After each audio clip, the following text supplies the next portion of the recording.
All right, so welcome to the Berkeley Genomics podcast. I'm your host, Tsvi Benson-Tilsen. Today I'm speaking with Professor Nicholas Agar, who is a professor of ethics at the University of Waikato in New Zealand. He studies the ethics of novel technologies and, for example, has written about limits to the desirability of technological human enhancement in his 2010 book, Humanity's End: Why We Should Reject Radical Enhancement.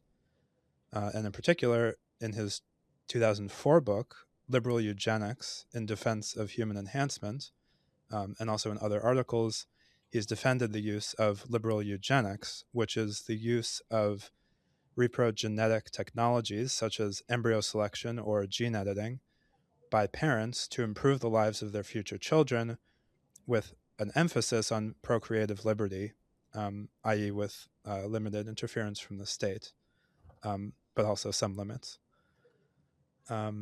So, Professor Agar, thanks for joining us. Can you would you tell just a bit of your story? Like, how did you end up in bioethics, and how did you end up defending liberal eugenics? Well, can I confess that I basically Sure. initially Yeah. defended liberal eugenics back when the world was young, and people said shit like that because it was kind of fun, and you got a reaction. And if I was a young philosopher, basically in New Zealand. Who the fuck knows where New Zealand is? No one really. But and then I found that if you put the word liberal together with the word eugenics, people like liberal stuff and they don't like, and then you say, well, maybe we can argue for that. You get a reaction, and I had the good fortune of having a famous philosopher call me evil, Jürgen Habermas, and that kind of worked. So I like to think that in some ways I anticipated some of the shit that's happened in the world with social media.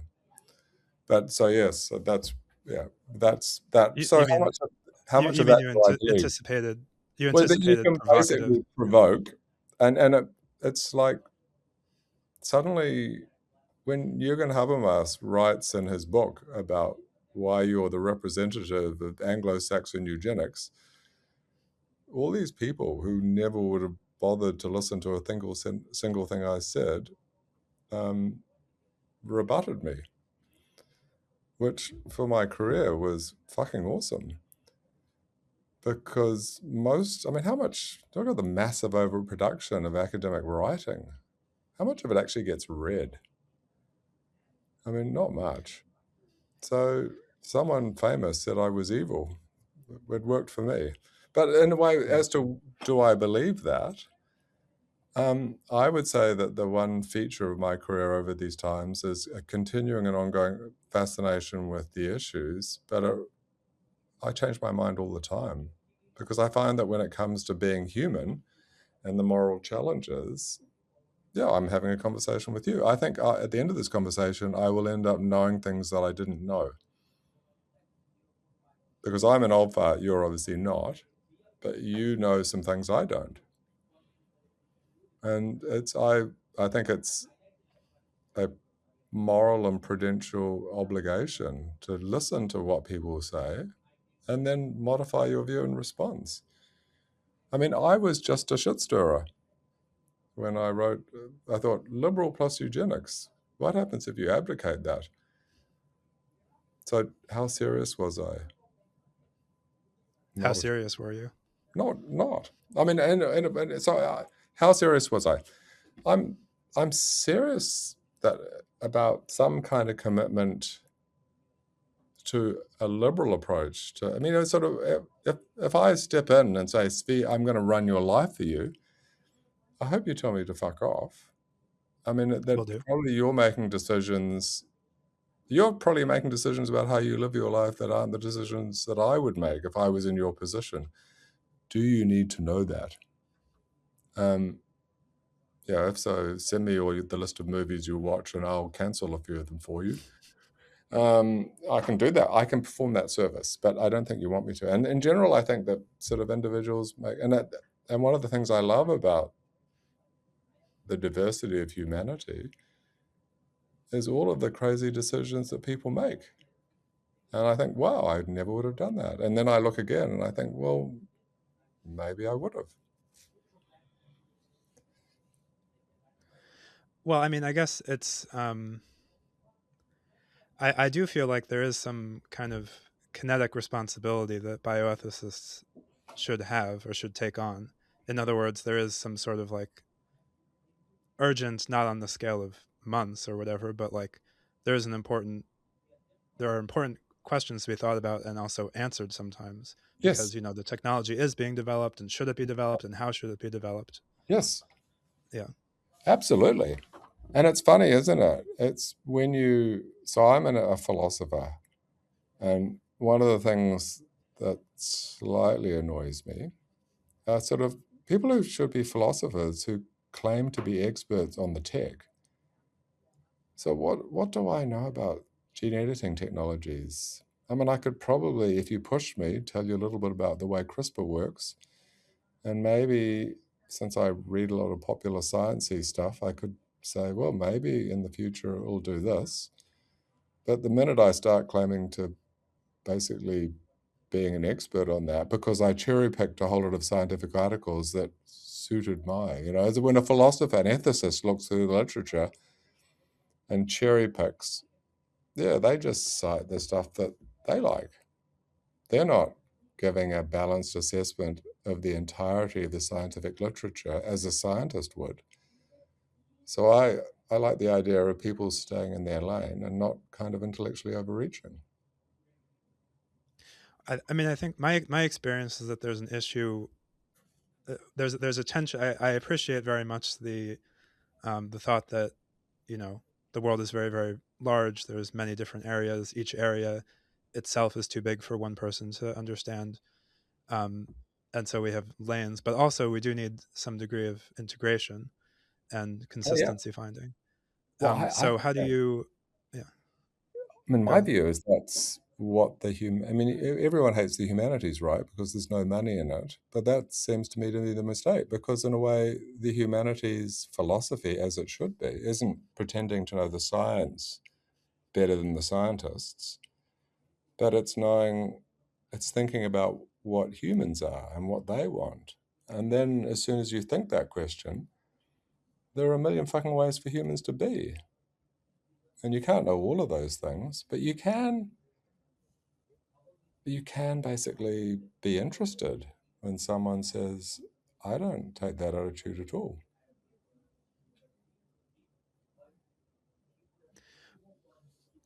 Um, do you? I mean, so in the process of like society figuring out how to handle these new technologies like reprogenetics, Hmm. gene editing, embryo selection, and other things, in vitro gametogenesis or artificial wombs or what have you. Um, do you have thoughts on if the process can be like you've had experience, you've had 20 or 30 years of experience with this particular topic and also other novel technologies?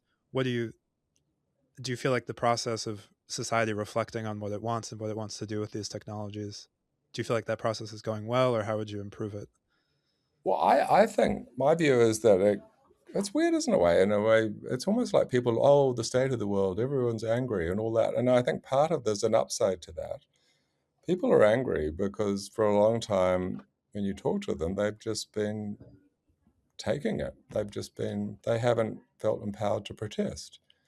And if you look at the current societal arrangements, there's a lot of people you hear from now who in the past would have just been told to shut the fuck up. And they would have said, okay. But now and so it looks like it's all very fractious. And I suspect that that's when it comes to making these decisions. I mean, imagine we do trust someone. I mean, these are big decisions, and it's sort of one of the features that I look at in the books after this book, Liberal Eugenics, was all about how, I mean, you get the wrong decision now. I mean, if you make a decision about which are the optimal combination of alleles, sort of, genetic influences on intelligence, and then suddenly well, we follow that, and then suddenly we're all that. So we've made a past generation made decisions, and they're kind of now irreversible. We can no longer go back than we could to go back to whatever our ancestors were during the time of Australopithecus. I mean, bring back Australopithecus. I don't think you'll help me do that.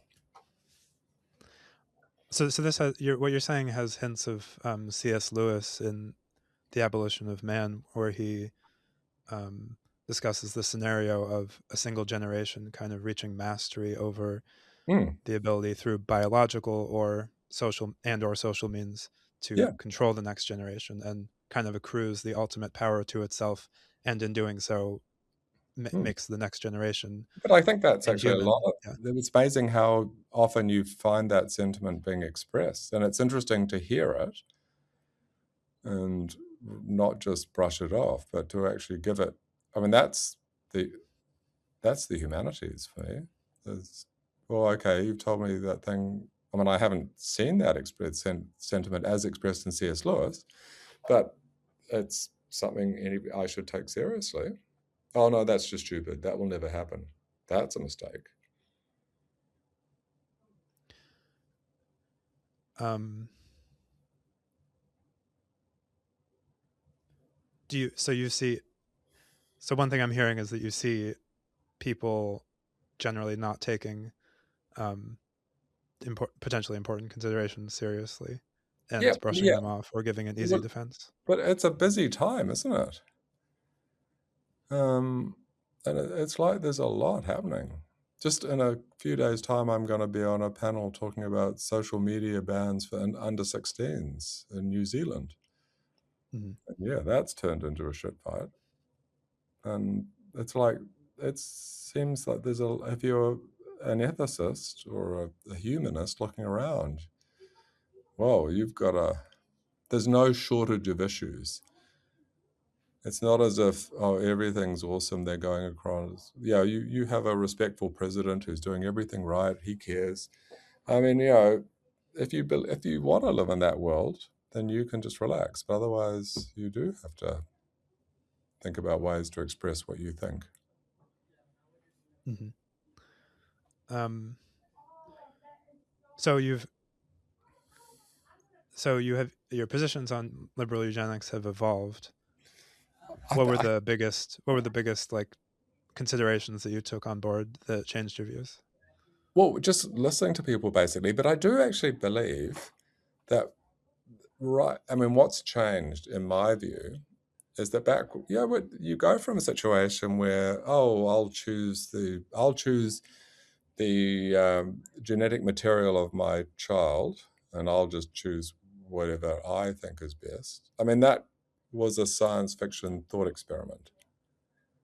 So what I'm going to do, I'm my next son. I'm going to have one because I can, because the tech's available. Is going to have 15 copies of the Albert Einstein gene because I've isolated it, and why not? I mean, it's so we've gone from a situation in which that's a cute thought experiment that philosophers can debate, and now it's kind of part of business plans. How do we sell these technologies? And that seems to me to be a fundamental change Mhm. because it's like, oh, well, the prospect of humans living on Mars.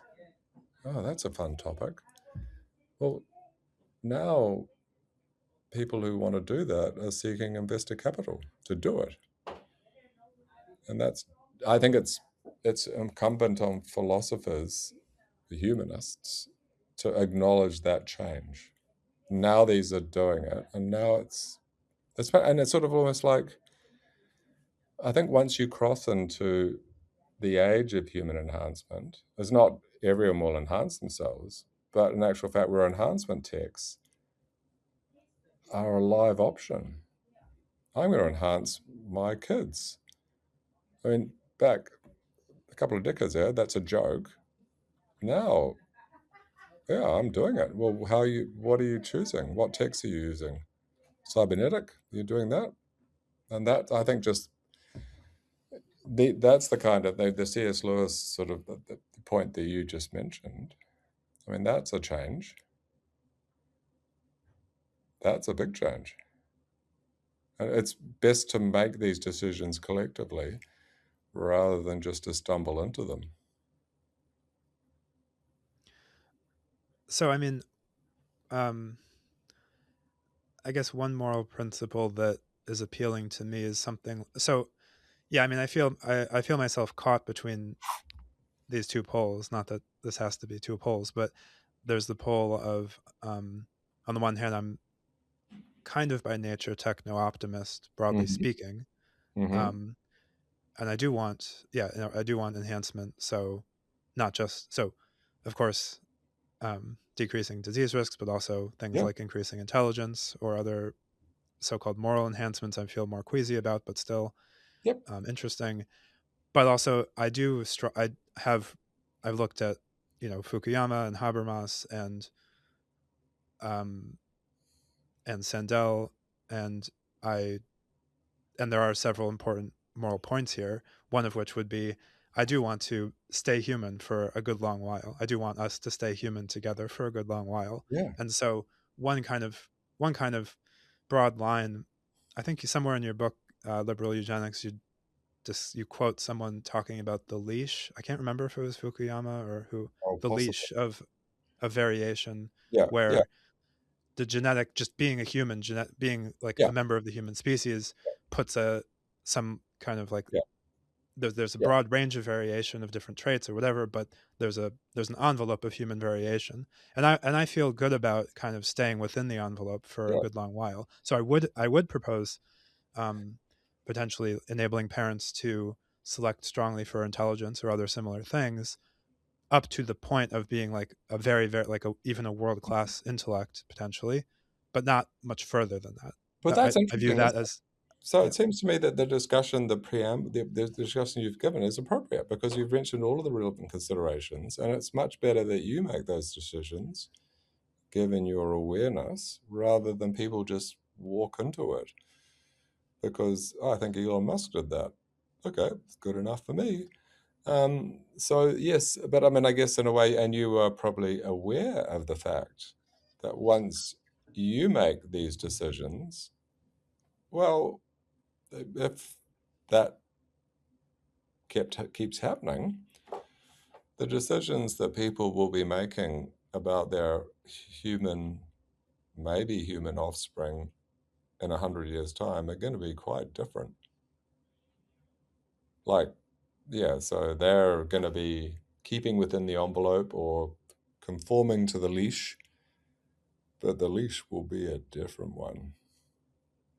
that's So, right. yes, I don't want my children flying unassisted to Mars. It's because yeah, that would be freaky. But yeah, the leash will be different. That's right. I mean, I guess I view that in the long term. I view that as conditionally a good thing. In other words, I view it as good if in the long term, whatever that means, maybe many generations, but in the long term, um, Yeah, uh, making real progress, like or radical progress, if you will, radical enhancement and in the that's longer term. Yeah, kind of thing. I don't know, given the chaotic set of, I mean, as a prediction, I think it will happen. I mean, because a lot of people want to do this, and increasingly they can, and it's like, I mean, the idea that the UN will make a ruling about the preservation of humanity that bans the application of gene editing to human beings, well, good luck with that. I guess I That's don't view it gonna as a happen. foregone conclusion.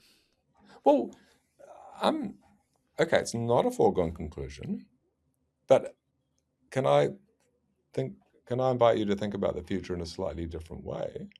Sure. Why don't you think about it? I mean, we could. I mean, in a way, we could. There could be. I don't know. We could all join some extreme religious sect and people who don't join all die. I mean, that's a world in which that doesn't happen. But if I was to place a wager, I'm currently not 100% sure about a nuke-free World War III or World War III at all. But I mean, I, I would bet against World War III with nukes happening. But I'm not 100% confident. There are lots of nukes, and we're building more of them. So in a way, anyone who says World War III is impossible is making a serious mistake. And it's the same goes for these applications, for the application of these technologies. I mean, I don't know. I mean, if there's a social media inspired revolt, they sort of kill everyone who advocates this, and that really takes off. Because, I don't know, the winner of the next election in America happens to hold those views. Well, who knows what? All bets are off. But yeah, I mean, that's my view about the future. And sort of, I'm not making forecasts, but I do think that there are many more live possibilities that people accept or prepared to consider. And one of them is the one that you've described, where this generation looks at what these genetic enhancements can do, cautiously uses a few, and then the next generation basically says, "Wow, that turned out okay. I think we can take a step further." Mm. I think that's something that should be. It's almost like the greater danger is taking that scenario and oversimplifying it, because I mean, there are going to be awesome aspects. There are going to be downsides. I mean, who gives a shit about this stupid fart Shakespeare? What dumb shit he wrote. They were into that a while ago, but we are far too enhanced. I mean, that's a loss. And also, there's been one common point, which makes sense, is if people are using reprogenetics to, if many people or most people are avoiding their kids having a given disease, diabetes or what have you, then people who do have diabetes are somewhat more left in the lurch, where there They might are, be yeah, less medical yeah, investment, yeah. biomedical Oh, research. where's the money? It's like, here are your stocks of insulin. Good luck. And also, there could be communities which which place value on themselves as a community, but that would tend to dwindle away. Like, for example, the deaf community is a common Yeah, example. no, that's exactly that. That's kind of what, this word progress. I mean, it's what I have to say, progress in inverted commas. I shouldn't, but there are always opponents because there are always predictable losers. And when people talk about the deaf community, I mean, it's sort of, and you read what they write, you think, yeah, that's great. But and someone says, here's a fix that means no one need ever be deaf. So it's a matter of, and that's not an unmitigated benefit. Mhm. So one thing you're trying to say is the future is very complicated. There's a large number of effects which have different values, and also there's very unpredictable, complex dynamics Yeah. and long-term effects of something. Because like society is complicated and also feeds back on itself, we can go off in very different directions depending on what we all, do with technology. all of that stuff. But anyway, that's the role of the humanities, I think, at a humanistic discussion, is not just to say, well, that's the end of deafness. Okay, that's the end of that. But just in a way to talk about what that means, to raise, not only just to sort of consider them as debating points, but, if people, deaf people who value their own deafness, they don't just say they value it, they give reasons. And as I'm a human, I can understand those reasons.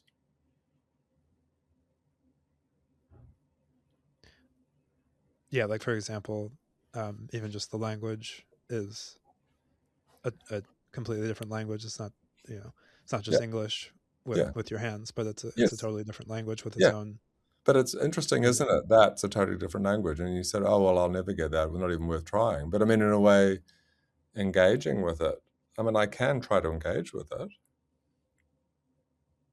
because it's sort of like, what would it be like to live that kind of life? And yeah, you can never really 100% know, but you can try to know more than you would know through not even trying. Hmm.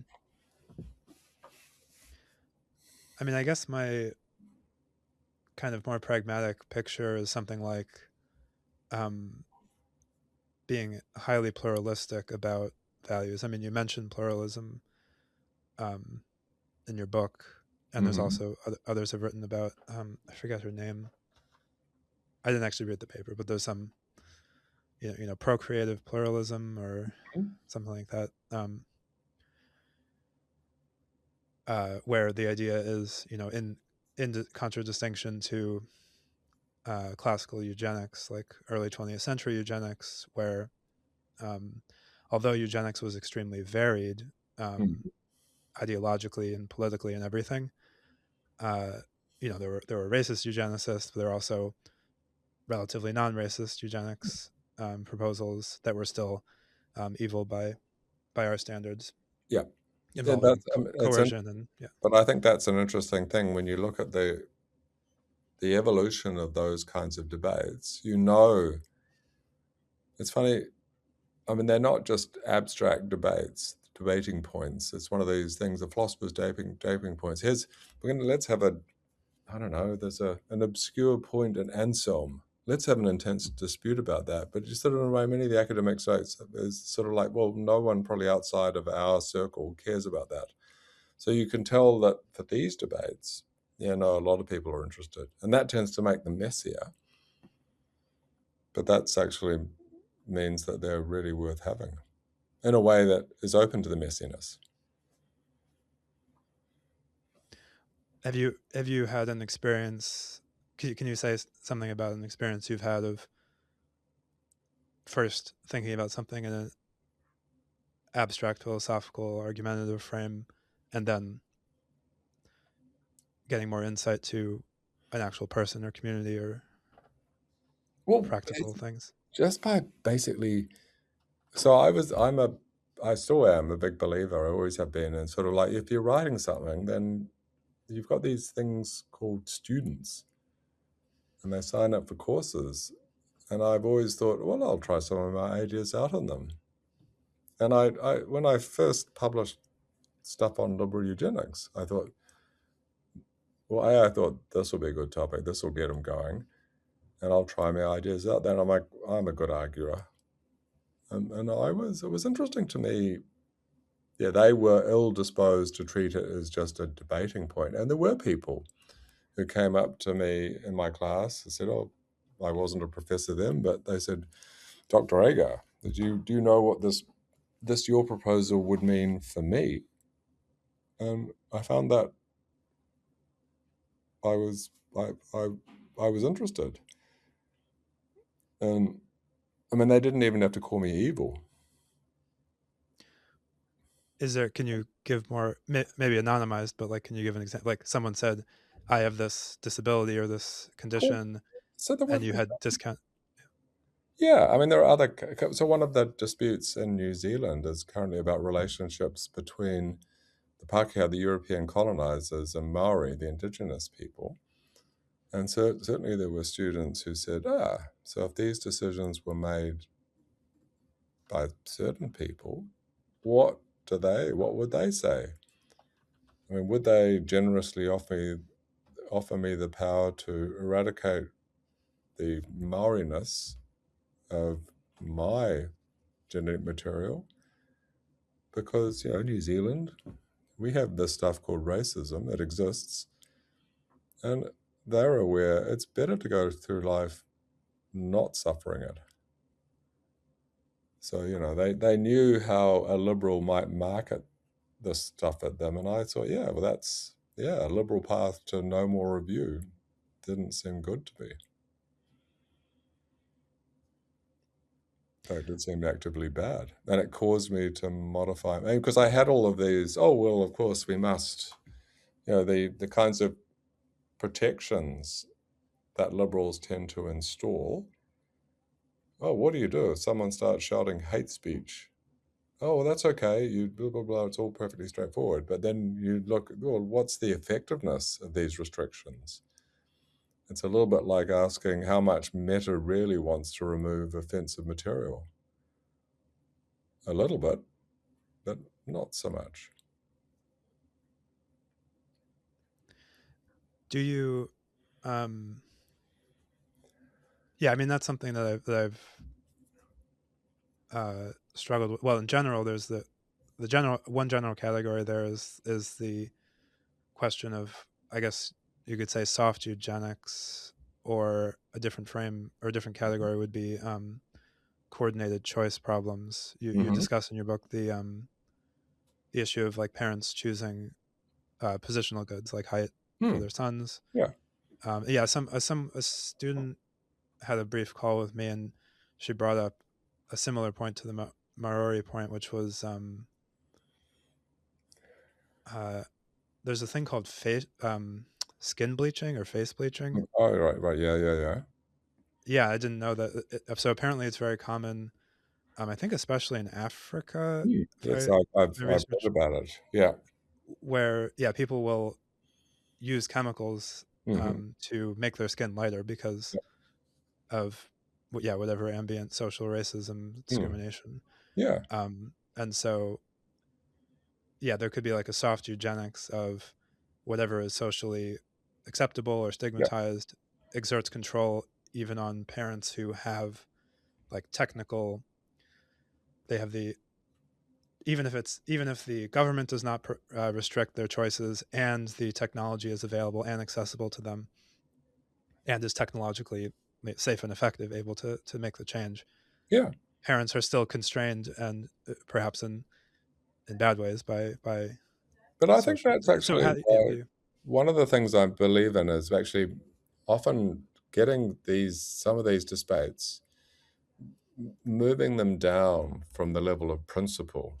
Because I can defend a principle, I can defend a liberal principle, blah, blah, blah. It's only when you look at the fleshy details of actual examples that they really hit home to you. Because it's like, it's easy. So if I was still defending liberal eugenics, that case, and you said, well, what happens if people took the same approach? They're already bleaching their own skin, even though it's something they understand as bad, but they feel they're obligated to do it. Now they're going to make decisions about their children's hereditary material, and there are some tools that will enable them to have lighter skinned children, and so that they can make that choice. I mean, it's too pat to sort of say, oh, well, the liberal answer would be that we would basically institute, there would be a body, an organization that would inform people, and it would basically use that, and it would do that, and then basically people would not feel obligated to do that. In fact, they wouldn't. And it's an actual fact to sort of say, well, that would be lovely, but many of the things that liberals think will turn out to be lovely actually turn out not. They don't actually happen, and so you've got to prepare for that world, in which, I don't know, taking out ads in the New York Times to say this stuff is stupid may be about as universally effective as telling everyone that they should vaccinate against COVID-19. Some Do people you hear that. think that, so do you, given that things are generally unpredictable, and also even that there are predictable downsides, um, what do you how does what can you say about how that should, like, ethically or morally, um, constrain scientists and technologists from developing technologies? Because the world's very complicated, but also usually technology is good. Yep. Not always. We can some technologies I don't. I mean, in particular, artificial general intelligence. I don't want to just say, well, usually technology is good, so we should just make So go artificial for general it. Yep. intelligence. Yeah. Yeah. So what No, do you? I Yeah. well, I think that's exactly. Often it's sort of it's funny, isn't it, in a way.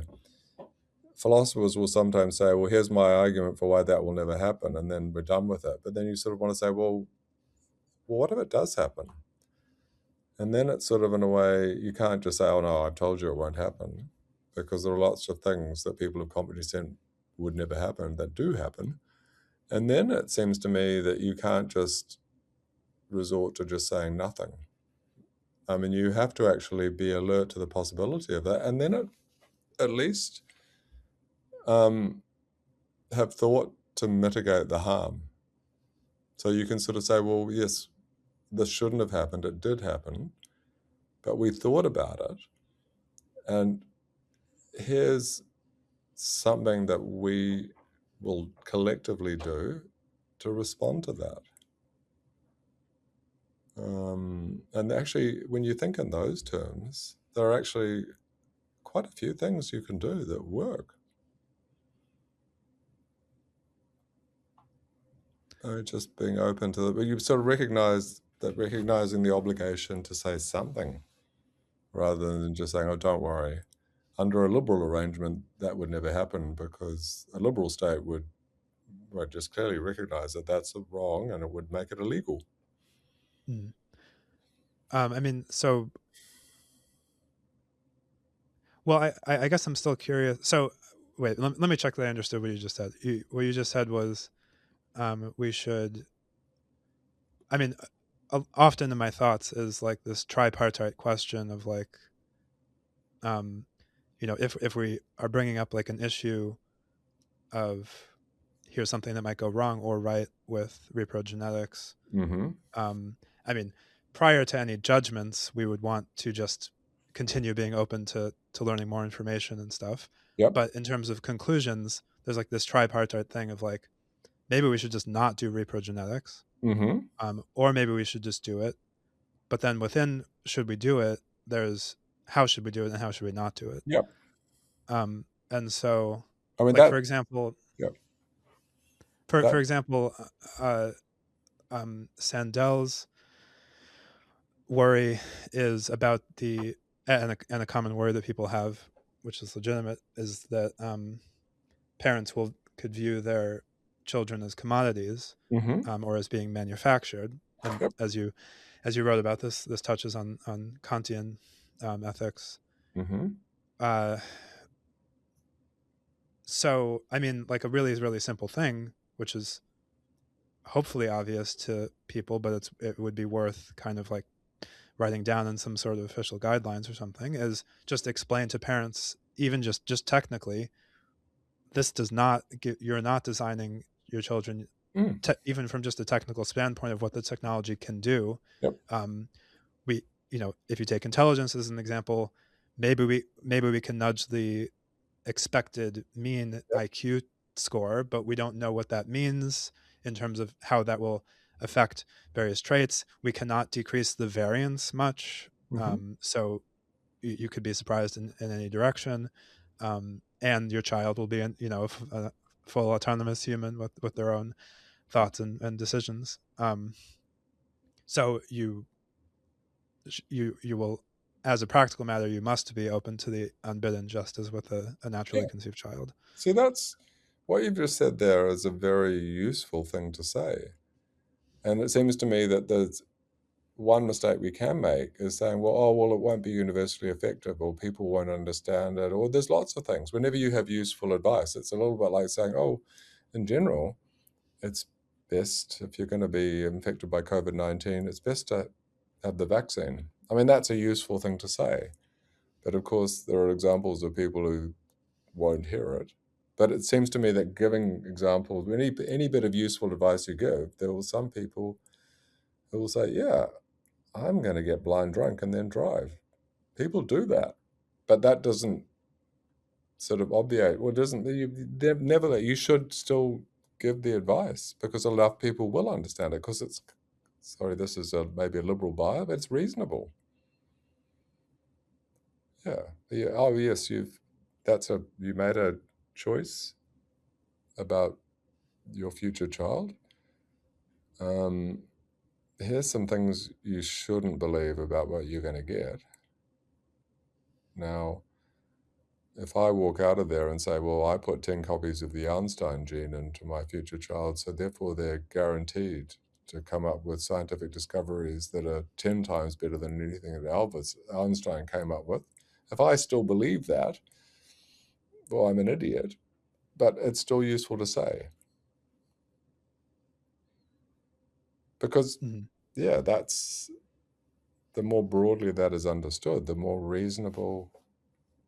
And it's almost like, I walk around saying, oh, my future son is, or my future daughter is going to be 10 times smarter than Albert Einstein. I mean, it's the more I say that, the more you might say, well, and you believe that, why? I mean, and then, yeah, I mean, so that's important. So, and I guess part of an educated sort of populace is that when you say something like that, there are people there who sort of just, well, actually, that's absurd what you just said. Yeah. Well, why? I got the actual genes. Someone sold them to me on this Facebook marketplace or whatever, and I'm into it. I paid good money, and it's like, well, the first thing that you should say is, "Can I sell you some crypto?" But then you should say, "Yeah, think about what you just said." It's that simple. It's not deep.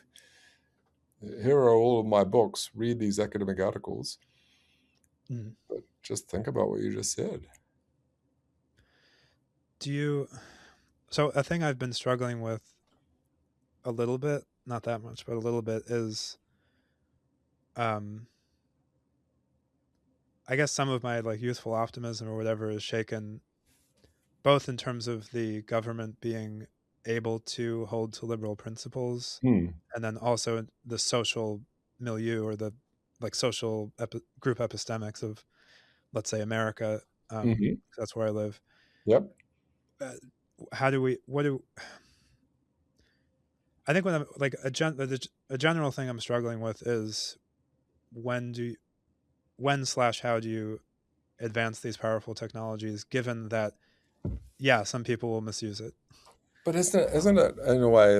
It's one of these things where kind of almost, oh, the answer would be great to have, but at this point, the question's better. So you ask the question of a lot of people, and you get a lot of different Okay, okay. answers. Well, let me re-ask. I take your criticism. Let me re-ask the question. How do we ask that question better or more effectively? Like, what sort of inquiry can we do? Well, I think both. I mean, my personal view is to have conversations with humans who have lots of different views, and to be interested in what they say. And also to be aware that I do think the domain of this question is in the human and philosophy. And there's kind of like, well, I mean, how much? I don't need a PhD in genetics to understand what gene editing is. And it's at that level of knowledge. You know, I don't have to actually know enough to perform the procedure to actually understand what it is in essence. Oh, you're choosing the hereditary material of your future child. By the way, when you do that, there's a lot of things that feed into it. So, it's nature and nurture and blah, blah, blah. And yeah, there's nurture matters, nature matters, they combine. And I mean, in a way, it's almost at that level, which I think almost everyone can kind of get that. And so that would be the kind of thing that you would want is make sure, yeah. So when someone says, I just got 10 copies of the Albert Einstein gene, therefore I'm getting a super genius,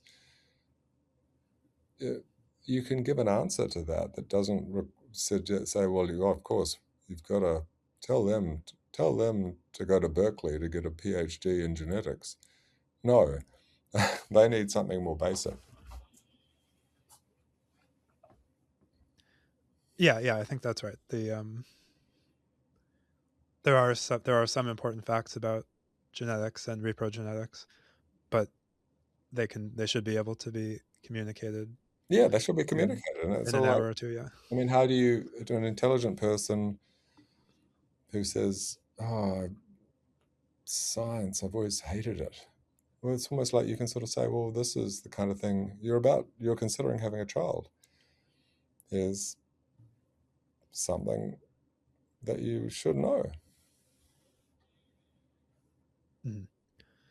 Yeah, I mean, like in terms of, I mean, I try to think in terms of multiple different kind of, like in terms of how are we, what tools are available to, um, for society to guide itself to at least the different, ideally good future versions of futures involving reprogenetics. Some of the tools would be general, like social understanding Hmm. and consensus or disconsensus.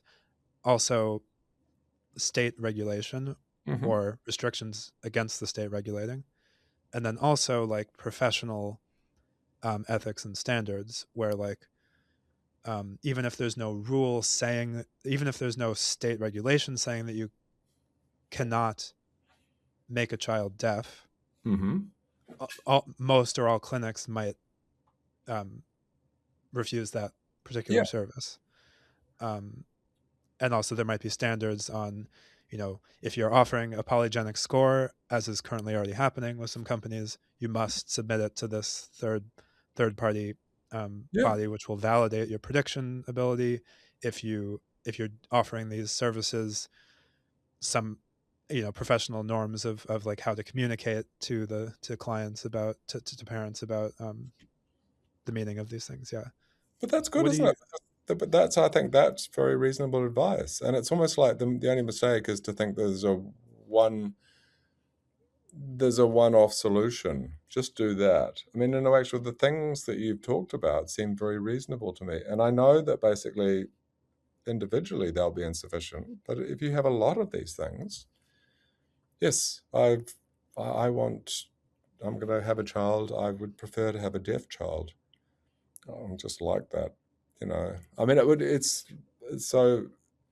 I mean, how many opportunities would there be for the state, other individuals, professionals, to actually engage me in a conversation that so has them looking at me and saying, "Do you know what you're asking for?" And so it's almost like I'm sure that even once you have this multi-layered approach, sort of the professional scientific sort of ethics of geneticists, the people who are doing these things, and yeah, there will be some cases that get through. You think, oh, that didn't go well, but the system, you can still say, well, I think the system's pretty efficient. I Yeah. also have a hope. I want stupid children because, by the way, sort of, I'm gonna, there's always someone there who will say, yes, oh, you want brainy kids. I want dumb kids. I mean, that sounds absurd, but yeah, for every you think, well, okay, there are people. I just like it when Well, kids do what they're told. yeah, I haven't heard anyone say that they specifically want dumb kids, but I've But definitely heard people say that I've heard people say that they like genuinely, and I kind of can empathize that they don't want a super smart kid because I a don't want super to feel smart like kid it. Yeah, indeed. Yeah, how might do you have be a stressed conversation? out or yeah. How do you have a conversation with that? There's some, all your clever observations are just basically vapid absurdity. I mean, you're just sort of, but in a way, it's almost in this social media environment. As soon as we put the idea about, oh, what about a genetic intervention that would make your future child less intelligent? Well, there's a lot of people out there oh, yeah, I'd like that. I mean, will they mean it? They'll say it. And there's a lot of people. And there's a lot of people saying, I want to get on the first spaceship to Mars and live there. That seems crazy.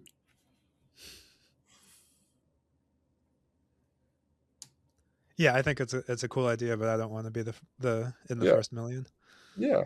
And no one should want to. Oh, I don't know. I mean, it's the first human to die on Mars.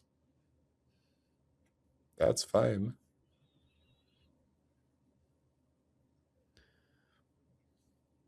So I think that I'm not sure if you want to be debating this, but I am curious about because in your book you so a lot of the arguments you make in your book, um, well, they're not exactly precisely arguments. They are you bring up you develop the method of moral images where you, in order to think about or bring considerations or potential contradictions to the fore Yeah. for further consideration, you Mm. develop the method of moral images where you take a known practice that we're familiar with and have our judgments about, Mm. and make and build an analogy with a potential future practice that is hopefully similar in some of the morally relevant aspects, and then go from there. Yeah. Often you make moral statements. Often in the literature in general that I've looked at from you and others, there are moral statements that I pretty strongly agree with. Like, for example, um, I would not. I would say it's immoral to make your child deaf. Mm-hmm. However, if it's a sometimes it's ambiguous whether it's meant to be a policy, like a state policy, like legal, like Mm-hmm. legislation. And in those cases, I feel much more skittish around. Like, I take a potentially strange position that I would say, at least at first, the state should probably be not even permitted to ban. Like, there should be some sort of like a constitutional amendment, for example, in the U.S., saying the that Congress cannot ban certain uses of reprogenetics, Mm-hmm. um, even though I would say they're immoral. Mm-hmm. I mean, that's not so unusual, but I guess I'm fairly extreme in what I would protect. But by no means would I be absolutist. Mm-hmm. I've written about exceptions where I would say yes, the state can ban this, but Mm-hmm. I'm pretty extremist on saying, for example, I think it should not. I think it should be the state should not be able to prohibit deaf people from intentionally or people from intentionally having deaf children. Mm-hmm. Um, so, I mean, I think for me, a lot of that is coming from generally a mistrust in the state to Mm-hmm.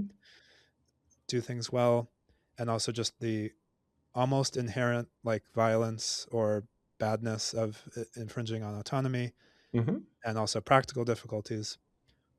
I think, if I understand correctly, at least in 2004, um, you have supported some bans. So, for example, you wrote, "I argue that this is I'm quoting.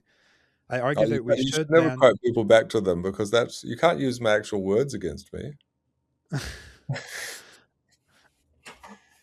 Okay, I will not quote. I will paraphrase. No, no, please, yeah, use my words against me. This is hoist on my own petard. This is good. Sure. Well, it's 2004, Professor Agar. So, Yeah, yeah, yeah. I argue that we should ban genetic modifications similar to morally impermissible ways to raise children. yeah, So, for example, it would be certainly morally and legally impermissible to take your 3-year-old and make them deaf, yeah. um, through violence or a quote unquote medical procedure. Mm-hmm. And therefore, I assume that you would also ban the choice of genetically. Genetic Yeah. modification that would deafen. Yep. How do you think about that Well, in I terms? Yeah. still agree with that, and I agree with it. I agree with that idiot 2004 Agar and this because I think that's actually it makes the the two as a moral image. Yeah, I'm going to assault my child and deliberately deafen them because I like deaf people. Well, that's serious assault. And it does seem to me that there's a relevant similarity. between the gene editing proposal. And so I think in terms of, so when you're looking at the principles that you promulgate, I mean, they've got to kind of have a rationale. You know, sort of in a way, many of the principles advanced to sort of regulate genetics, it's sort of like, well, why that? Why that? Or, you know, this is the stage in embryonic development at which you can't do it. You know, it's fine, do whatever you like. Oh, at this point, and you think, well, okay, that's a stage in human development, but it's just another stage. But you have to, in a way, find a line somewhere, because the alternative is just literally saying anything goes. So I continue to like that. I mean, maybe 2004 Agar isn't as dumb as I think he is, because it seems to me that makes kind of sense. I mean, if I'm sort of going to prevent you from deafening your future child, I've got something I can say to you. Now, you can tell me to F off and just do it anyway. I won't be able to stop you, and I won't seriously try. But I would like you to have an answer to the question that goes, well, why didn't you just have the child and then beat the crap out of them and achieve that result? Then say sorry and achieve that result that way. Cheaper. Well, but right now it sounds like you're making a moral argument, and I strongly agree with the moral argument. But the Yep. thing that I quoted says we should ban, like Mm-hmm. a state legislated policy, we should ban genetic modification similar to morally impermissible ways of raising children. So, Yeah. I mean, I think I would, if that was, I would vote for someone who would implement that, a gotcha. politician who would implement that. And because it makes, it passes kind of the reasonableness test for me. I understand it. You know, no modification of no experiments on embryos after this age, after this date. That will, when you ask the question, what's special about that, and they say, oh, this has happened, and then you think, well, okay, but all these earlier, lots of stuff, and then afterwards, there's still lots of stuff happening, and then it doesn't seem to me that people have very good answers. They had to put sorry, you know, it's like university committees. We're having to decide how to my university is, of course, one of many endlessly deciding how to regulate student use of AI. And yeah, but it's like when you talk to these people, they often have quite absurd proposals, but then you sort of say, well, why that? That makes no sense. But then they get down to, well, we have to do something. And I suppose that's ultimately when it comes to politicians, yeah, it Well, passes the reasonableness test. there's there's the politician syllogism. Something must be done. This Yeah, is something. Therefore, we should do this. yeah, yeah. Which is I mean, it's just like we have to do something. What thing? Well, the best thing. Well, no, that in the end, that's just something. Sort of sometimes inaction is a better response when the things you're proposing to do are all quite foolish.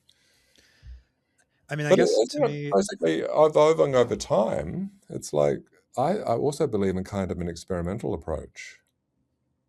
So when you sort of say, you know, when I don't know, America, you have your constitution, all of that. Why that? Why? Well, it was a historical document, and people signed it, and people thought it was kind of cool.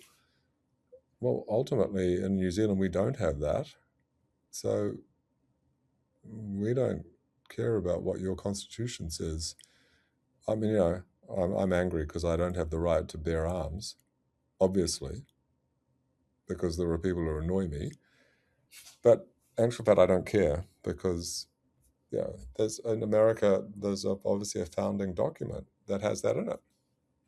And so, in a way, kind of the things we might make, decisions we might make, sort of say, well, there shall be no editing of human genetic material to produce with the purpose of producing deafness because it is the same as deliberately injuring a living child. Well, yeah, that could be, that seems to me to be in the vicinity of reasonableness. And I can imagine a society, a future society, that could say something along these lines. We tried that. And obviously there was Tsvi, he rejected it. But yeah, people just did it. And it sort of works. So we like it. And we don't worry, we won't take away the right to bear arms. Mm-hmm. Um,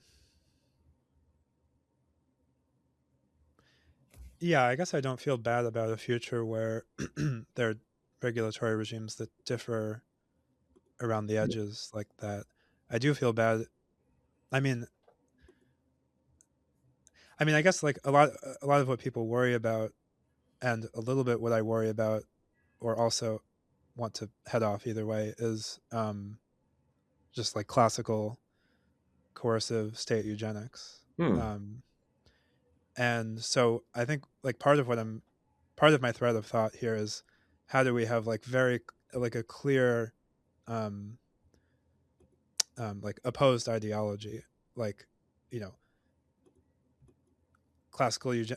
I know I've been trying to understand classical eugenics a little bit more deeply than Mm-hmm. just saying, oh well, it's coercive and it's Yeah. state something. Um, I haven't reached a resolution. I mean, I have ideas, but There so you anyway, go.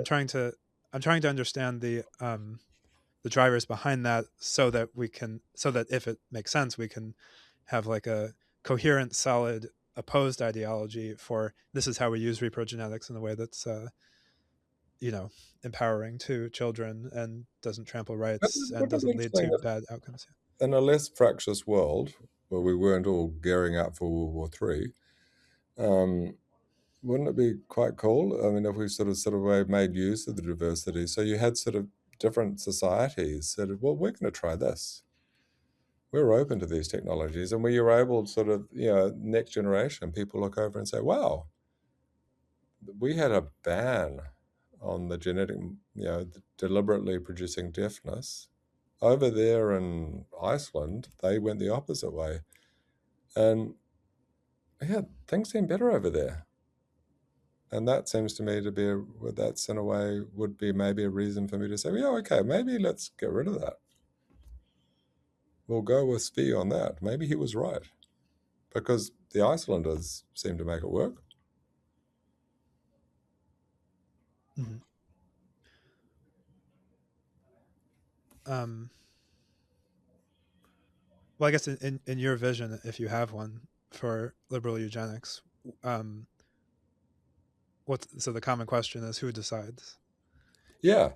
And I think in general, I mean, there's never, there's who decides. There's never a simple, well, I mean, right now, of course, it's obvious that Elon Musk could decide everything. I mean, yeah, obviously, but really not. And in a way, who decides is always a complex question in itself because I think individuals don't. No one decides everything by themselves in isolation. I make decisions based on options that my society makes available to me. It could make other decisions. There are certain things I can't do simply because some people decided that that option shouldn't be available to me. And actually, there's loads of things like that that maybe I would prefer to do. So I think that's the individual. It's funny, isn't it? I mean, gosh, I as an individual make a decision. Yeah, but and I like to view my decisions about my life as made by me. But in actual fact, if I think about it, I select from a narrow range of options that are, in terms of the human possibilities, are quite constrained.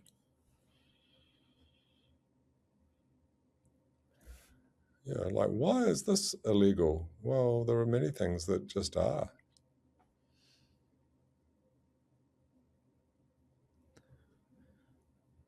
So, for example, I guess something I experienced, and I imagine a lot of other people may have, is when I was a kid or when I was like a younger adult,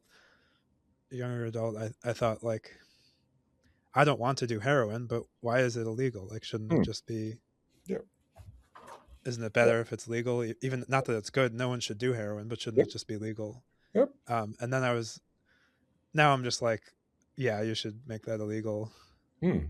And But yeah, isn't that a good kind of process? So it's funny, it's interesting. I mean, I've never taken heroin, but I gather that there's a big difference between, I mean, if I suddenly decide to take heroin, I've got to do all sorts of things. I've got to put myself in a situation in which I'm having to break the law. So it's like, yeah, I mean, in a way, I don't know. I mean, if you have money, and I'm sure that way to do heroin, where you sort of say, oh, yeah, I don't want to overdo this. It's probably a much better way to do heroin than what many people choose to do. So if we suddenly decide to become heroin, we can do the experiment. I'd have to work out where to get it. I have no idea. It's probably easier to get in America than it is in New Zealand. But I think it probably will go quite badly for us because, yeah, I'm not recommending it. But I mean, in a socially supported, oh, they've made that choice. Oh, well, they're still doing things, still contributing to society.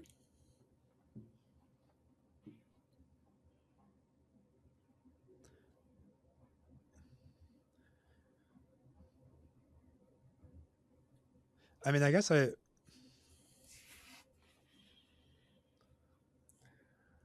just gravitate quite strongly toward having the state be hands off Yep. because I mean, so, I mean, like, basically the intuition of sanctity of reproduction Mm. is fairly strong. And like, I can give like partial, like more explicit rational explanations of what that means, Mm-hmm. where it's like, well, just like empirically, like people tend to have strong values about reproduction. They tend to not even necessarily know beforehand how strong their values are. They can't necessarily explicitly explain what their values are, but they definitely have them. And Mm-hmm. interfering in it tends to have weird, bad effects that are Yep. hard to track. Yeah. All this stuff. Yeah. But these are all interesting arguments, aren't they? Because they're this anyway. You've been made a couple of points about, oh, that seems like a moral part, but in a way that's a very pragmatic consideration, isn't it? As soon as you make a law that restrict things that people seem able to do, and they have a strong intuition that they can do them independent of the state, and yet the state wants to say no, well, that's a world in which, I mean, it's a world in which you've got, yeah, the chaos of the war on drugs applied to everything else. The war on reproductive genetics. I mean, I'm sure someone can get elected in many democracies uh, arguing for that, but it predictably won't go well because people will look at and they'll look at the arguments given and they'll think that is stupid. I'm going to do it anyway. I mean, it is a little different than drugs, just from a practical standpoint of, I mean, I hope and I want and I would work towards the technology being like inexpensive and widely Yep. accessible and effective, but um, in practice, it will not be like $50 from some guy on No, in an alley no, or whatever. but it's Yeah. interesting though, isn't it? I mean, in a way, that's another one of the possible scenarios. I mean, because that was one of the remember that when gene editing was new, CRISPR, Cas9, all that was new. One of the arguments was this is, it went from being a thought experiment, oh, we can genetically modify, it's really complicated, to, oh, this stuff you can just do. I mean, it does, now we have these tools. So, in a way, the world in which, I don't know, instead of a drug dealer on the street, there's a a reprogenetics dealer, it's not impossible. I mean, I'm not betting on it, but is that really so absurd? Well, to do reprogenetics, you more or less have to do IVF, Yep, yep, probably. yeah. And so, yeah, that's obviously another expense, but that and IVF is, of course, there's a huge, I mean, that's expensive and complicated. So as soon as you say, oh, you need IVF, well, yeah, that's a lot of barriers there and then. But I you mean, can my sort of I hope imagine societies that would make different decisions about how you access, how couples and individuals access those technologies. what do you mean? What sort Well, of as different in decisions? you could imagine right now, sort of if people thought it was very important, well, how do we respond to this declining birth rate? Well, let's make these technologies free to everyone. I mean, that's a possible decision you could make. And then on the basis of that, the sketchy looking person on the street selling you a $50 sort of reprogenetic IQ booster that you would sort of, attach to that freely and free for money sort of state provided service, that would be possible. I mean, in a way, those are all possible futures. Yeah, that's And right. that sort of we need to do more than just say, oh, that's noted. But you say, what would that be like? I mean, I don't know, would people say, you like intelligence. Me, I prefer psychopathy. So I'm going to go for that. That's what I'll be selling. Because it seems to me the Hmm. psychopaths have all the money.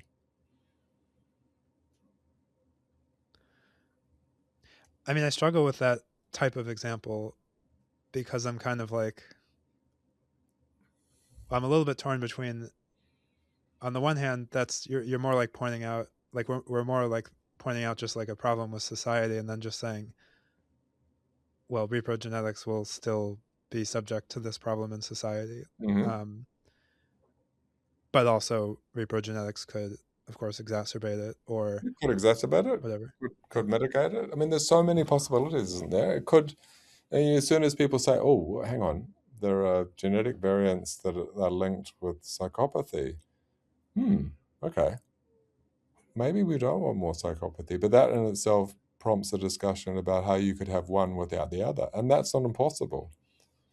I mean, technology is full of advances in which you effectively say, well, there seem to be two effects here. One we really like, one we don't. Often there's a tech fix to the thing you don't.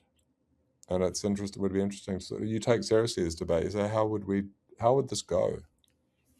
Well, you don't prejudge it. It's not just obvious. Yeah, of course. Yeah, I mean, I think unfortunately, or probably unfortunately, for almost anything in reprogenetics, um, if you can do X, you can also do not X. So if you can Yeah, increase intelligence, you can decrease it. If you yeah, can yeah, increase disagreeableness, you can yeah, decrease it or increase it. yeah, If you can, and then you could even increase disease risks. yeah. Yeah, So, and it's some people in an entirely without some kind of invention or role from the state, people will make the choices that you believe are the worst. It's maybe because they're aware they can. that's right. I mean, so one thing that I hope and would like to implement would be multi-generational feedback. In other words, Well, that's cool. like I would, yeah, like I would say, if I got my way, we would not have the state prohibiting Hmm. the creation of deaf children with reprogenetics.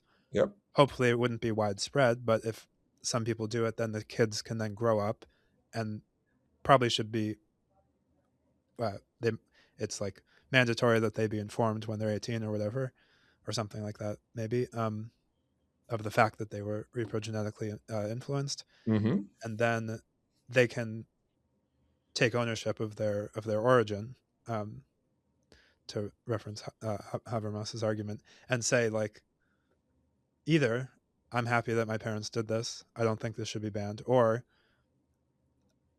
my parents should not have done this. I really wish that the state would have stepped in and Yeah. prevented this because it's obviously worse, and I'm going to But that's advocate for actually that.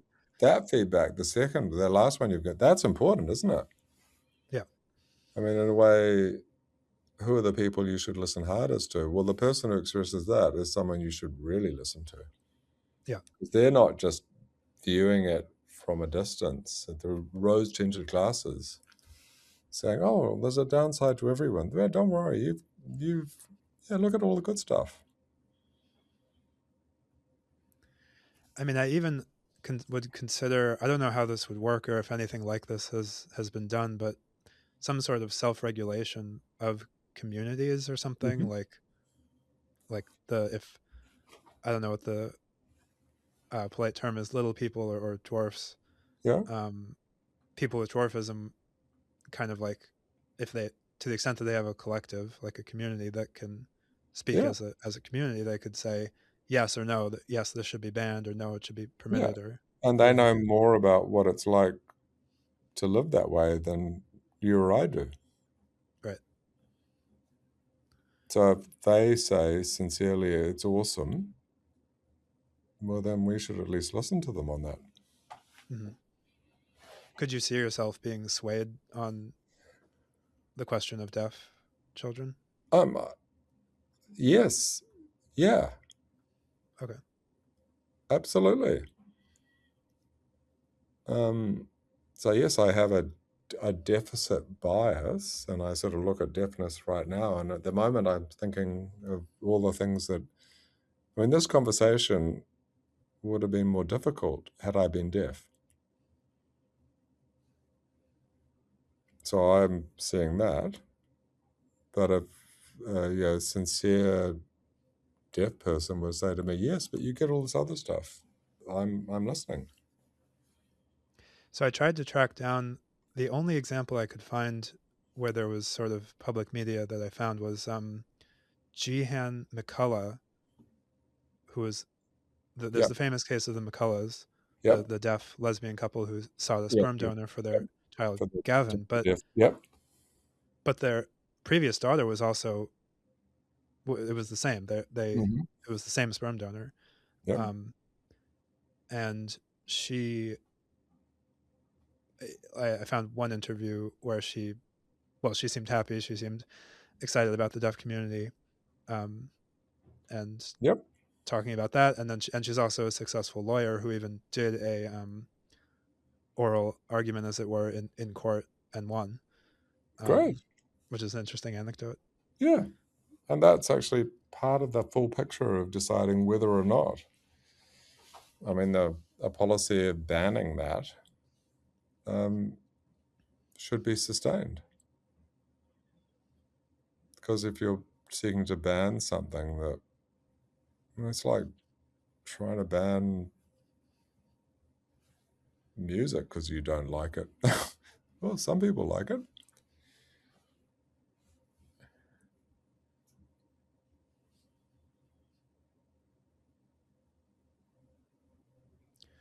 Um, let's see, what else do I want to ask you? Um, maybe this is too abstract, but I I don't know how to make this concrete. But do you have thoughts about? I feel like there's some conceptual tension that I have around, morally, how should parents think of um, well, parenting in general, but Mm-hmm. also in particular reprogenetics. And of course, like one central principle is empowering their child. You wrote about the idea of life paths Hmm. in your 1998 article, and this is coming from John Rawls, Hmm. the moral philosopher, talking about Yeah. um, and so there's the idea of generally empowering the child for many different life paths and not overly restricting life Yep. paths, like, but I guess I also, I feel like it does make sense for. So this is a very like stewardship oriented, um, an orientation of stewardship for the parents. They're the Hmm. stewards of this new soul, Yep. coming in, not the owners or the leaders.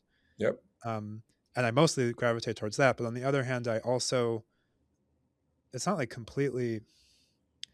Sorry. So I guess I'm asking, like, do parents get to? I guess I don't feel ready to like completely say that parents have no, that it's completely immoral for parents to somewhat cut off or make trade-offs between different life paths for their child. Like, for Yep. example, instilling religious ideology would be a normal parenting practice that's we view as Yep. morally acceptable. Yep. What do you think? I think that's right. I mean, parents make loads of decisions. I don't know. You probably don't, if you have kids and you decide to move somewhere else, I mean, are they fully involved in that decision? We're moving to Iceland. They're just there and they're going to classes to learn Icelandic. And it's Mhm. like, I mean, even as they grow, you can ask them, but it's basically stewardship sort of says, yeah, you're going to be eating a lot of pickled fish, but you'll get used to it and it'll turn out okay. And I think that's part of it. Sort of in a way, that's what parents are supposed to do, not maximally preserve, or sort of a maximal cone of choice where you sort of say, "Ooh, I don't know, learning French. That sounds like it might incline you in a certain yeah. Stop that."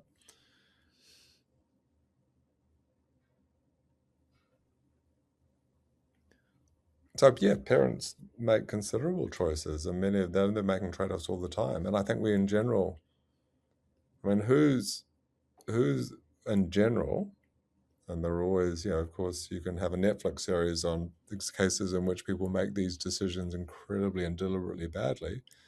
But in general, you sort of say, well, this is bad, but the current system's basically working, means that most parents take pretty seriously when they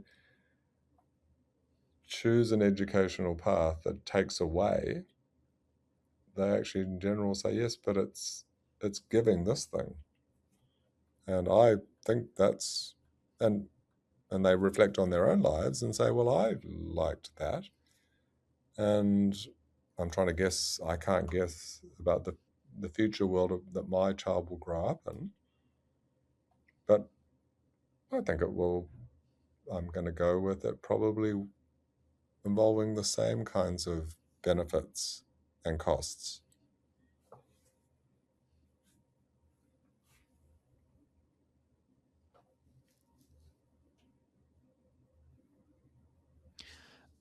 Okay, let me ask you a different question about kind of political philosophy, Hmm. or some, or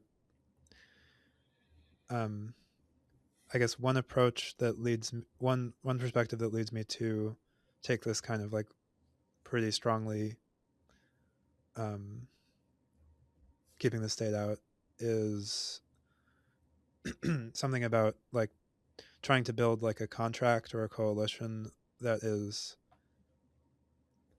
should be like good for most people and at least unobjectionable for basically everyone. Hmm.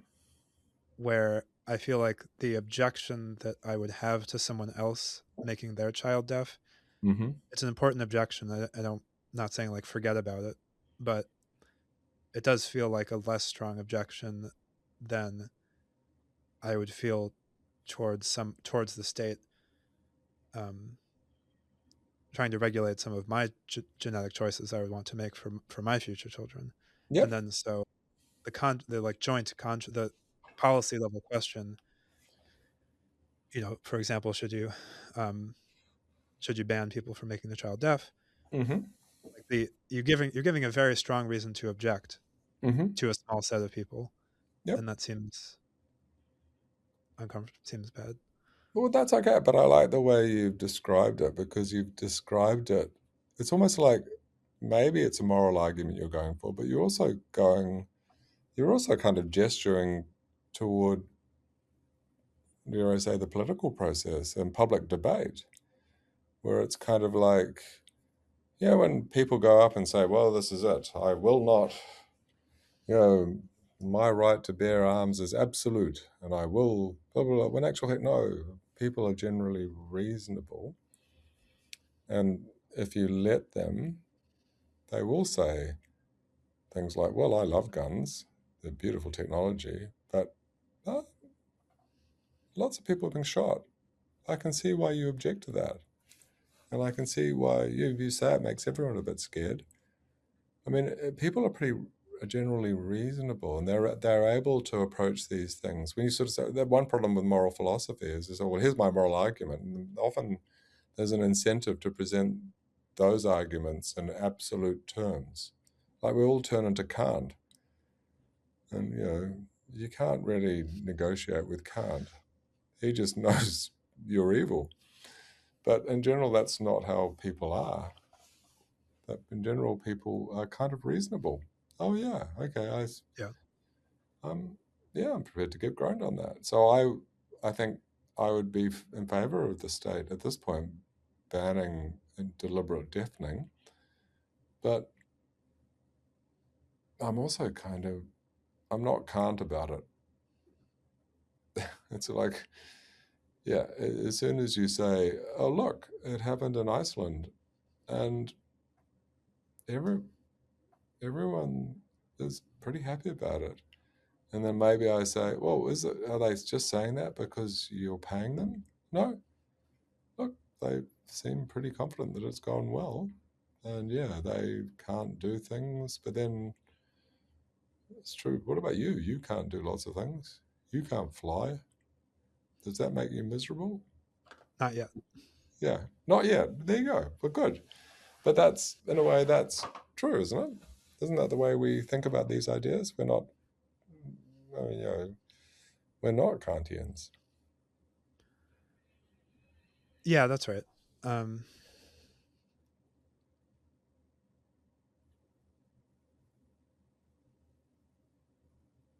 mhm. I mean, but it's yeah, it's. I feel that there is still tension here because um, there's the reasonableness approach, but also in some cases or I don't know what the approach is to avoid like these sort of early 20th century horrible outcomes.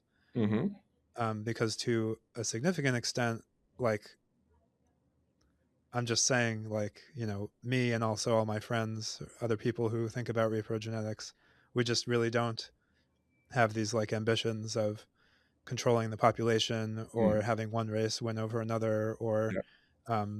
denigrating a whole class of people's existence Yep. and forcing people whatever. But it's not us, it's like all of society for the future. Mm. And so I guess like a question to me is, how do we have a shared perspective, like a communal, societal, collective perspective that is Mm-hmm. strong enough to not end up in those places, even though we will be, in some sense, moving closer by just making the technology makes it technically easier to. Yeah, something that was just a sci-fi possibility suddenly becomes something we can do. And So we so, need strong principles, but yeah, on the other hand, you need to have give because you don't want to be Kant about everything. yeah, Yeah. but that's exactly right, isn't it? And so you start off, you have to say something. Start with a reasonable beginning. I think no deliberate deafening of children is a reasonable starting point. But yeah, I'm not gonna. So in my 2019 book, I had this. I like having asides, and some of them are slightly absurd. And when you think, oh, I'm enjoying writing about this. And at the time, I was annoyed about this dude. I know you may not have heard of him, Elon Musk. I was kind of annoyed about him, and so I just threw in this stupid aside. And at that time, Elon Musk was kind of a guy who had these electric car things, and they were successful. But then there was another side to him in which he was going to compete with NASA. And I was just reading, what do I know? I know nothing. I'm a philosopher.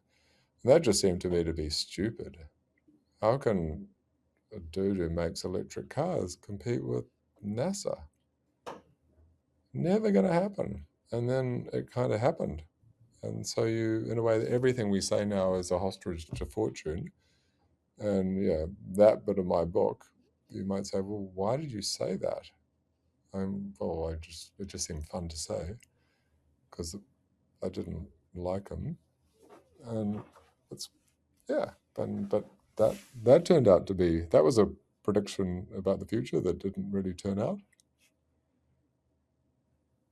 and so yeah, it's being appropriately cautious and also avoiding the paradox of the preface, knowing that any book that says anything, there will certainly be things. If you talk about the future, a significant percentage of things you say will turn out to be false. Yeah, predictions are very difficult, especially about the future. Yeah. So just make lots of predictions, but make them exclusively about the past. They tend to go better. Napoleon Bonaparte, he's going to lose. Eventually, he's going to lose. I'm feeling confident about that. I mean, you'll Mhm. disagree because you're a Bonapartist, but I think he's going to end up on an island somewhere. Mhm. But yeah, so that's my general take-home message. Have you seen past technologies where people um, did this sort of like deep searching, um, trying to figure out what's going to happen with the technology and worrying about maybe not doing it, and then it turned out well or turned out poorly, Oh, there's many and they should. examples of it. Yeah. I mean, what about, yeah, you heard about this new stuff, speaking a few decades ago, called IVF. That's going to be the end of the world. Yeah, that's it. Natural reproduction's gone. So humanity will be dehumanized because everyone will just use this technology called IVF. People were saying that stuff. And it's not really, it doesn't seem, if it's going to happen, yeah, yeah, it would it would be a surprise. Are there examples where it did turn out quite poorly? I mean, if nuclear bombs are bad, Yeah, um, nuclear bombs are bad. gain of function research might be bad. Yeah, I suspect that is bad. I mean, it's in a way those are the kinds of examples. They're everywhere. I think if you care to look, you'll find them.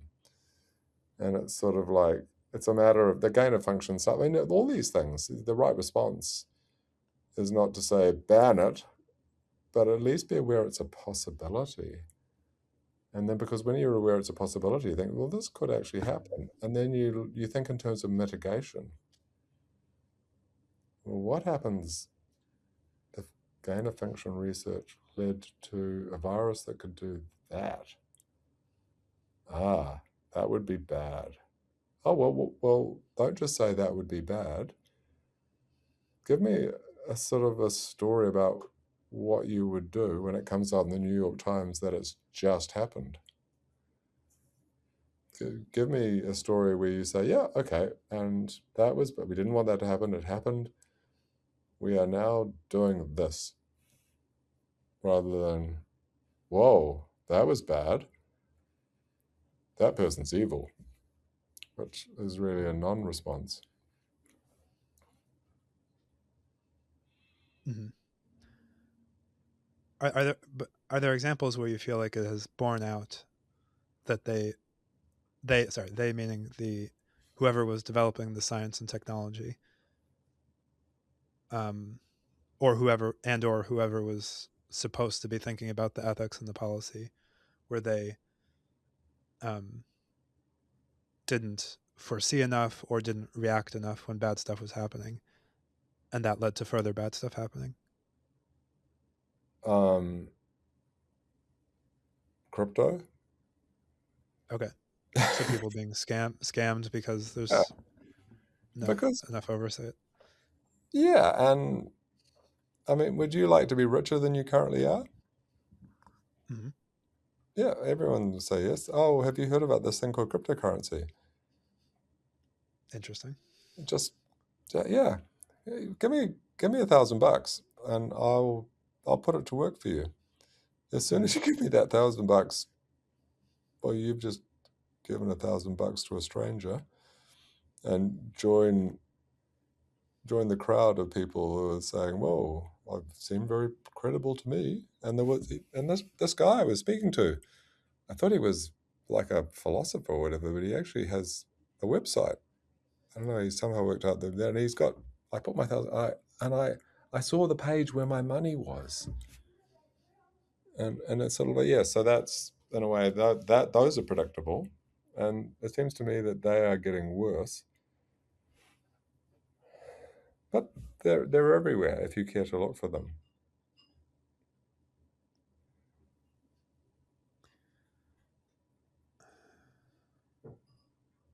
I mean, I guess, But IVF turned out well. yeah. And so there's always things on the other side. There's no, Well, I mean, IVF is, from my perspective, is a slightly qualified success in that it is still like very uncomfortable and inconvenient and quite expensive. yep, that's Um, yeah, yeah, no, true. But and interesting, isn't it? The existence of it is good, and then there are business models. Because in a way, as soon as you have it, there are all these people saying, "Well, I'm fertile. I don't have. I can have kids." And then the way we've chosen, well, immediately then there are people looking at me saying, "How much money does he have?" Okay, well, he may have, yeah, this is how we're pricing our services. And yeah, so that seems to me to be, yeah. But then in a way, it's almost like the IVF itself is certainly good, but the way we make it available, well, yeah, that's something that should be criticized. And I guess you might say, well, there's these businesses that have set up around it. One way to get rid of them, because they are bad, would be just to ban IVF, because the business model then just dies. mhm. But yeah, in actual fact, a reasonable response is don't do that. Try other Right. things. I mean, you can accuse me of being a techno optimist or a techno solutionist or what have you, but I would say like I am hopeful in, a lot of the drugs involved are like a large part of the cost of IVF is just the drugs, Yeah, um, maybe a third or half or something, yeah, and the drugs can be manufactured much more cheaply. It's yeah, it's a matter of, yeah, yeah. yeah. So But eventually, or just but making that point is, I mean, in a way, people will be working for solutions for people who want affordable IVF. and I mean it's sort of easy to say, and I don't really know how to implement this, but I do want to push for scientists and technologists in reprogenetics to, as much as feasible, be open. Like, I mean, Mm, scientists, of course, want to publish the research, but even technologists have there's plenty of like wiggle room where you can decide to try to be very siloed and have everything proprietary, or instead like yeah, publish your patents and make and license your platforms and license your technology. yeah, Um, something like that. I mean, if you want it to, if it's good for humans, I mean, you think, well, I want this good thing to be available to all. yeah. Yeah, people don't like getting cancer. I want my cancer drug, anti-cancer drug, to be available to all. Oh, okay. Now it's going to be available only to the best insured and the richest. Disappointing. Well, I wonder what I can do about that. And it's, yeah, so that's, yeah, but these are all, some of these things seem, you look at the current state, you think, oh, that's hopeless. Well, no, no, no. People are seeing that and they see the need for what you're talking about.